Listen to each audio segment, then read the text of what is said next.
Bueno, mi nombre es Juan Pablo Saulio, como bien dijo Marcos, soy residente del tercer año de terapia intensiva de adultos del Hospital Italiano.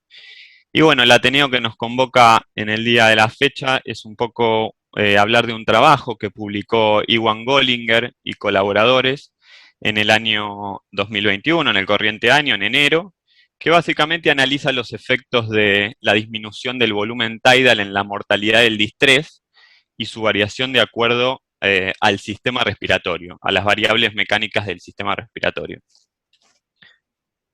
Ah, perdón que... Ahí va. Ahí va. Bueno, tenemos el paradigma actual con lo que se introduce el artículo, en el que vemos que el uso de volúmenes tidal bajos, 4 a 6 mililitros kilo en el distrés, es actualmente nuestro estándar terapéutico respecto a la ventilación mecánica, debido a su rol en la prevención de la lesión pulmonar asociada al ventilador o BILI, a través de la prevención también del biotrauma, con la concomitante reducción en la mortalidad, ya demostrada en múltiples estudios. Esto es hoy algo que nadie niega. Creo que es importante también hacer un poco una reseña histórica respecto de los trabajos de distrés y el uso de volúmenes tidal, ya que muchos, vamos a ver más adelante, de estos trabajos son utilizados para el presente trabajo. Vemos a Breuer en el año 1998 como en su comparación de volúmenes tidal altos versus bajos en la mortalidad del distrés, empieza a incorporar a la presión plató como parámetro de seguridad en la ventilación mecánica, ¿no? Después, posteriormente, a Breuer en el 99, que en su comparación entre volúmenes tidales altos y volúmenes tidales bajos, empieza a utilizar el peso predicho y ya no el peso corporal del paciente para ajustar un poco más en función a los resultados. Y posteriormente tenemos este trabajo que es, creo, paradigmático, en el año 2000, el RDS-NET, que lo que hace básicamente es la comparación de volúmenes tidales bajos versus altos y la PIP ajustada a fracción inspirada de oxígeno, y con eso obtiene los resultados quizás en mortalidad más importantes que tenemos hasta el día de hoy. Posteriormente también, bueno, hay otros trabajos que si bien son muy importantes, no van a la cuestión de lo que nos trae hoy. Sí quisiera mencionar el trabajo de Gattinoni en el 2017, donde lo que trae como colación es la driving pressure, este concepto, como nuevo objetivo en la prevención de la injuria asociada a la ventilación mecánica. ¿Bien? Entonces decimos, bajar el volumen, lo que se preguntan los autores es, ¿bajar el volumen tidal es igual de beneficioso para todos los pacientes? Es decir, ¿utilizamos el mismo tratamiento para todos? ¿O hay una posibilidad en el futuro de distinguir entre subgrupos de pacientes que se puedan beneficiar más o menos para tener o poder empezar a pensar en una medicina más personalizada respecto de estos pacientes, ¿no? Y, y bajo esta premisa nos dice, ojo, porque ventilar a bajos volúmenes tidal en pacientes que no lo requirieran potencialmente tiene sus consecuencias también. El hecho de no poder tener a un paciente bajo sedación superficial, porque los volúmenes tidales bajos son difíciles de soportar para los pacientes despiertos, hace que tengamos más uso de sedación y potencialmente bloqueantes neuromusculares. Esto a su vez también afecta en el desarrollo posterior de miopatía, la famosa miopatía del paciente crítico que vemos todos los días, y a su vez también en la disfunción diafragmática, que va a llevar a más pacientes a lo que vemos hoy en contexto de pandemia, de la ventilación mecánica prolongada. A su vez también tiene mayor inmovilización del paciente con dificultad en la rehabilitación y mayor tasa de disincronías. También vale agregar que en este contexto de pandemia en el que estamos metidos, se suma el distrés en el COVID, ¿no? Que plantea en varios estudios que si bien no tienen una eficacia y una validez demostrada, que ya hay subtipos de distrés que no se comportan como el distrés clásico, como el distrés de COVID, que potencialmente, esto no está demostrado, pero uno encuentra distintos fenotipos respecto de lo que es la mecánica pulmonar, ¿no? Fenotipos con baja elastancia o elevada compliance, como lo queramos decir, o fenotipos con alta elastancia o baja compliance, ¿no? Entonces, bueno, los autores dicen, ¿hay probabilidades o hay posibilidades de avanzar hacia una medicina más personalizada? Y a través de eso elaboran una hipótesis que básicamente dice que la estrategia de reducción del volumen tidal en distrés muestra mucho beneficio cuando la elastancia del sistema respiratorio es alta, o la complacencia es baja, como la queramos decir, y es francamente menos efectiva cuando la elastancia es baja, o la complacencia es alta. ¿En qué se basan los autores para plantear esta hipótesis? Básicamente en los conceptos que tenemos actuales de injuria asociada a la ventilación mecánica y sus conceptos más basales, como son el volutrauma, el atelectrauma y los mecanismos fisiopatológicos que están atrás de estos, como los conceptos de strain y estrés, que son las fuerzas de tensión aplicadas sobre el pulmón y las fuerzas de deformación que posteriormente se dan en pulmones ventilados a altas presiones. Entonces lo que ellos piensan es que la driving pressure puede reflejar de manera adecuada las variables previamente descriptas y por ende resulta plausible pensar en que se puede a partir de la medición del delta P establecer si hay grupos de pacientes que se benefician más de la disminución del volumen tidal que otros.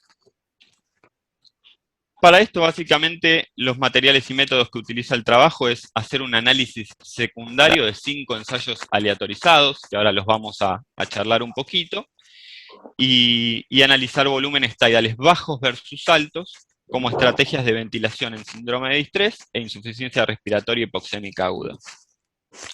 Y lo que quiere ver básicamente es la relación entre la estrategia de volumen corriente de manera aleatorizada, la elastancia del sistema respiratorio y la probabilidad de mortalidad a 60 días calculada mediante un método de regresión logística multivariable bayesiana.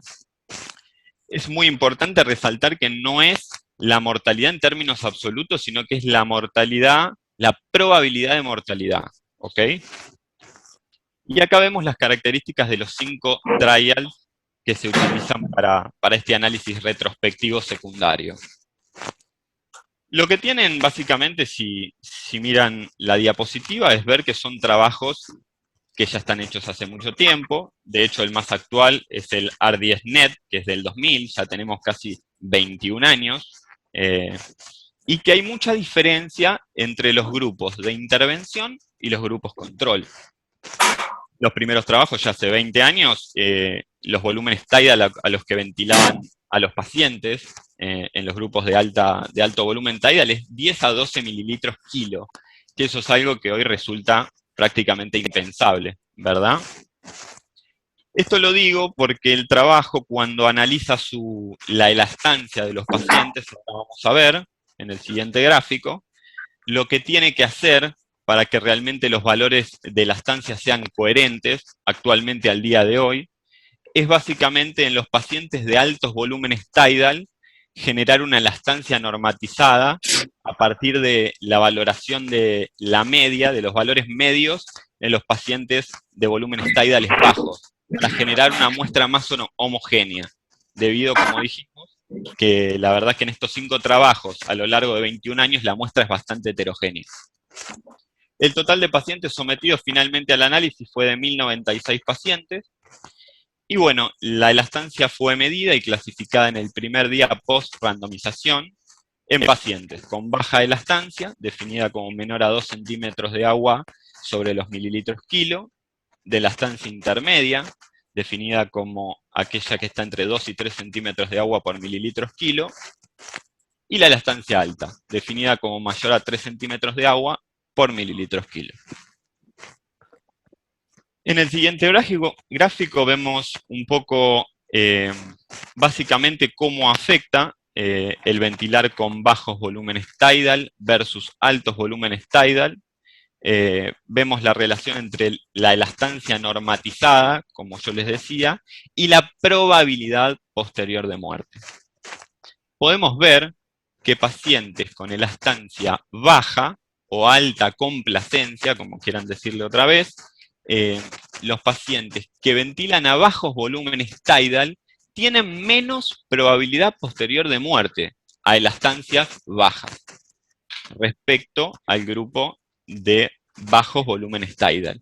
Y vemos que a medida que la elastancia del sistema aumenta, la curva se bifurca y realmente los pacientes con alta elastancia se benefician claramente más de ventilar a bajos volúmenes tidal. Bien. En este otro gráfico lo que podemos observar es cómo afecta la ventilación por altos y bajos volúmenes tidal en la relación entre la elastancia y la driving pressure. Y vemos como a valores normales o bajos de elastancia, la driving pressure se mantuvo en valores, en parámetros normales. Recordemos que sus parámetros que aseguran que no hay un estrés y un strain significativo son menores de 15. Y esto se correlaciona bastante bien. Entonces vemos que los pacientes que tienen baja elastancia, tanto ventilar con altos volúmenes tidal como bajos volúmenes tidal no cambia. Sí cambia claramente a medida que aumenta la elastancia, siendo mucho más beneficioso ventilar a bajos volúmenes tidal. Entonces, como resultados del estudio, tenemos un total de 416 pacientes que fallecieron al día 60 o antes, que representa un 40%, casi un 40, un 38% de la muestra, que esto se condice con lo que vemos en el día a día, no aporta mucho más. Pero si vemos que la reducción del riesgo absoluto, asociada con una estrategia de ventilación con volúmenes tidales más bajos, aumentó progresivamente con la elastancia creciente. Y a su vez, la probabilidad de reducción del riesgo absoluto mayor a 5%, es decir, significativo, utilizando volúmenes tidales bajos, fueron del 29, 58 y 82% respectivamente según la elastancia, es decir, a elastancias bajas del 29%, a elastancias medias del 58% y a elastancias altas del 82%. Y otro dato que vale la pena mencionar del estudio es que la PAFI no encontraron con la PAFI una influencia significativa en la asociación entre la ventilación a bajos volúmenes tidales y la probabilidad de mortalidad. Creo que es importante la probabilidad en términos de beneficio de mortalidad, entonces, asociado con una ventilación a bajos volúmenes tidal en pacientes con distrés, varía según las características individuales del sistema respiratorio. Esto básicamente es la conclusión de los autores. Pacientes con pulmones que presentan mayor elastancia y por tanto mayores valores de driving pressure, es probable que acumulen un mayor beneficio de mortalidad, mientras que los pacientes con menos elastancia es probable que se acumulen menos beneficios en términos de mortalidad. Y quizás potencial daño, como lo mencionaban los autores, en contexto del mayor requerimiento de sedantes, mayor requerimiento potencial de bloqueantes neuromusculares, mayor impacto sobre el diafragma y ventilación mecánica prolongada, por supuesto. Y bueno, finalmente las estrategias de ventilación protectiva pulmonar deben principalmente dirigirse a la consideración de la driving pressure en lugar del volumen tidal y la presión plató, ya que están más asociados con outcomes finales de mortalidad. Esas son un poco las consideraciones y las conclusiones de los autores, pero bueno, como todo trabajo tiene sus limitaciones. Es un trabajo retrospectivo a partir de un análisis secundario post-hoc de ensayos clínicos, digamos que por lo que tiene muchas limitaciones. No teníamos una medida de elastancia basal de los pacientes previos a su randomización, es decir, que si vos tenés un paciente con EPOC, con alteraciones en la complacencia o en la elastancia, no lo podías valorar. Habría que establecer también si pacientes con menor elastancia tienen menos beneficio en la estrategia de ventilación a bajos volúmenes tidal, porque su duración comparativa respecto del distrés es menor y por lo tanto tienen menos tiempo de riesgo, están menos tiempo en riesgo del daño asociado a la ventilación mecánica. Y como otra consideración, hay características fisiológicas como la frecuencia respiratoria, mechanical power, hipercapnia, que sabemos que pueden modificar el riesgo de lesión pulmonar asociada a ventilación mecánica, y estos factores no fueron considerados para el análisis. Eh, y bueno, básicamente eso es todo. Yo como comentario personal diría que es un interesante trabajo porque nos abre las puertas a este concepto de medicina más personalizada, de ir a buscar ese subgrupo de pacientes que se beneficien más, pero creo que es un trabajo que tiene muchas limitaciones y con este trabajo en el día de hoy todavía no podemos establecerlo, ¿no? Eh, Así que muchas gracias, espero que les haya gustado y bueno, espero comentarios.